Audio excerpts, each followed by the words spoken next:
Hi, I'm Joe Gold, and I'm going to talk to you about my experiences as an independent filmmaker. I live here in Los Angeles, and I'm now in post-production on my second feature film. So I do have some experience with this. My first film was Never Say Macbeth. Here's the DVD. It did come out on DVD. It did get a distributor. It has 100% on Rotten Tomatoes. It was in festivals. Blah, blah, blah. The way we made that film so cheaply is we got a bunch of people and we got one location and we spent 2 weeks in a location that we had for free, a theater. And we made the movie for 2 weeks and none of the actors got paid. Now, that was done using the SAG experimental contract, a contract that doesn't exist anymore. Now it's the SAG ultra low budget contract where the SAG actors need to be paid $100 a day plus payroll and taxes and SAG P&H, which brings it up closer to $150 a day. And if you're honest, you're only supposed to get those actors for 8 hours a day, and a typical film shoot is 12 hours a day. And after 8, you have to pay time and a half. And anyways, so actors can really add up, especially if you want to use SAG actors. And here in LA, the best actors are SAG, especially the ones that are over 30 years old. You can find a lot of talented non-union actors under the age of 30, but over 30, any actor worth their salt has a SAG card. So making a movie now with the SAG ultra low budget contract is a challenge. And the best way to make a cheap one is to make a movie with very few locations and very few actors. But those tend to be very boring.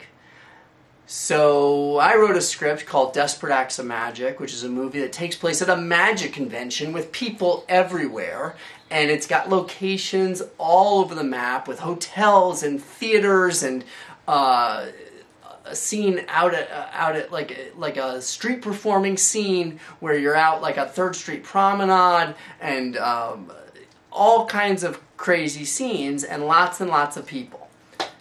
How do you make that movie? How can you afford to make that movie with a limited budget? I have no investor friends. I have nobody with lots and lots of money. How do you make that movie and afford it and still do it with the SAG ultra low budget contract? Well, the way we did it, because we're now in post, it's a 20-day shoot. We've shot 19 days. We've got one left, okay, and we're doing a rough cut now. And then we'll shoot our 20th day once we know if we need any establishing shots or whatever. The way we did it is we spread it out over like 15 months. We started shooting in July of 2010. It's now September 2011, and we've shot 19 days. So over 15 months, we shot 19 days. So it was like an average of 1 day a month, sometimes 2. And that way, we were able to afford it because we both, me and my girlfriend Tammy, both kept full-time jobs. And we basically would earn the money to pay for our next shoot day. And we would approach each shoot day as its own little shoot. Of course, you've got continuity problems that can creep up, and you have to have a movie that can handle that kind of a process. You have to have some lead actors who are dedicated, who will stick with you the entire time. So anyways, with these video blogs, I hope to take you through the process of how we made this feature film, Desperate Acts of Magic.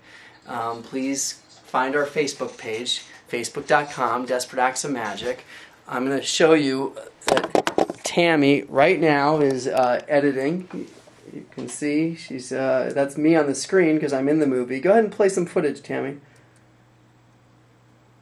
Wow, very fascinating footage. Well, that wasn't our most interesting footage, but we'll try to show you some better footage next time. I think that's enough for the first crack. Check us out at desperateactsofmagic.com, and you can check out the first movie, Never Say Macbeth, on Netflix and iTunes, and please give it a good rating. Thanks so much. Talk to you later. Bye.